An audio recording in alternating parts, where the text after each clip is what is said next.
युवा अवस्था भी हमारे जीवन का कितना सुंदर काल होता है ना। बाहू में बल, मन में कुछ बड़ा कर जाने की चाह, आंखों में भविष्य के सुंदर और कोमल सपने। और इसी अवस्था में मनुष्य के भीतर पनपता है प्रेम। किसी को देखकर उस पर मन मोहित हो जाता है और फिर मनुष्य अपना सब कुछ उस पर न्यौछावर कर देना चाहता है। फिर प्रेम की परिणति होती है विवाह में। क्यों? सबको अपने खट्टे मीठे संस्मरण स्मरण हुआ है ना।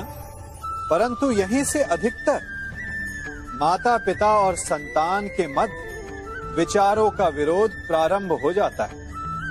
संतान को लगता है कि उसका चुना जीवन साथी ही उसके लिए उपयुक्त है और माता पिता को लगता है कि संतान अनजाने में भूल कर रही है। संतान का तर्क होता है कि उसे विवाह किससे करना है, ये उसका अधिकार है। और माता पिता का तर्क ये होता है कि अब भी जीवन साथी चुनने की समझ संतान में है ही नहीं। तो इस अवरोध को काटा कैसे जाए, उचित निर्णय कैसे लिया जाए?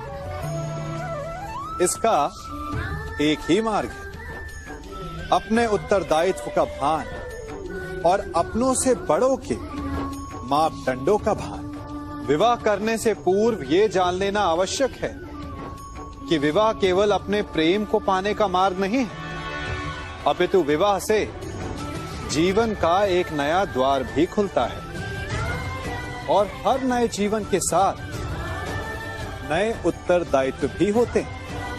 और यदि इन उत्तरदायित्वों को समझकर निर्णय लिया जाए तो विश्वास कीजिए, आपका दाम्पत्य जीवन आनंद से भरा रहेगा और आपको कभी ये पछतावा नहीं होगा कि आपने कोई अनुचित निर्णय लिया।